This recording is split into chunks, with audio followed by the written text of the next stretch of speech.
This is the lovely Sarah from Baby Matters. She's a sleep expert and pretty importantly she's a mum, so she knows exactly what we're going through when baby's not sleeping through the night.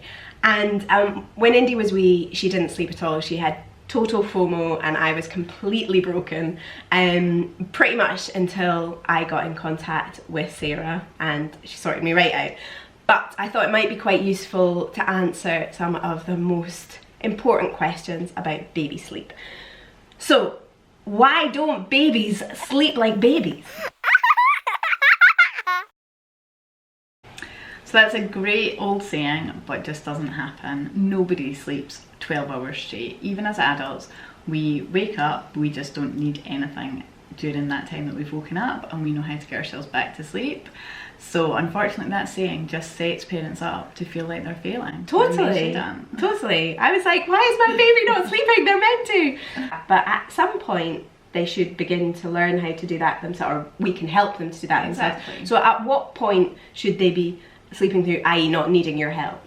So every baby is different, and that is why we cater all our services to the individual. You can't say that this one thing is going to work for everybody, and so there is no set, your baby's going to be this old and sleeping through the night. It doesn't work like that. You have to meet your baby's needs over the 24-hour period, and then you'll have a happy, content baby. Okay.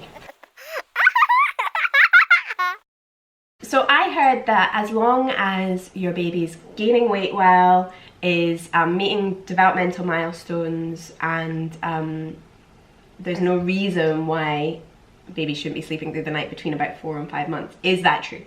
Yeah, that's a good guideline. As long as there's no other medical issues like allergies or intolerances, then yes, you could use that as a real... Is that, or what is the most asked question you guys get?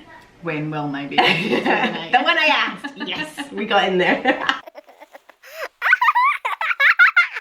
How important is sleep for parents? Because I feel like a lot of, there's sort of like you wear your eye bags with pride when you're a new parent, and like I speak to people even now who are like, who have an expectation that their baby's not going to sleep, but I feel like I'm a better parent when I've had a good night's kip. Absolutely. Sleep deprivation is a form of torture, and nobody should go through that for any length of time, but definitely not a prolonged period of time.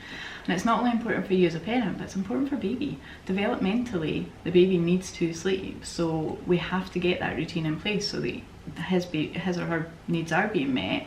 But for you to sustain any sort of lifestyle and have a relationship with your partner, yeah, you guys need sleep. Yeah, totally. It's so important. That was so important for me because basically I was going to bed at like 8 o'clock because that was the longest bit that Indy slept for. So my husband and I had barely spoken to each other for months and months, and then it was like, it was amazing to get our evenings back. What are the golden rules? Is it schedule? So schedule is important, but we don't like a fixed, rigid schedule, okay? We're never gonna say you have to be doing this at this time of day, so all our schedules, as you'll remember, are pretty flexible. We'll have half an hour each side of everything, so you've got a window where things need to be covered. The important thing is that you are getting those feeds in, so that baby is, you know, developing nutritionally, and then getting the sleeps in around that. That's the key things. If you can do that and have a consistent bedtime, you're gonna get things. That's what my husband was like, what are the golden rules? Have a start and finish time to the day, meet baby's needs, nappies and feeds in 24 hours, and have a flexible schedule. Thank you so much for hanging out with me, Sarah, and that was a Mum Word With. Total cheese it.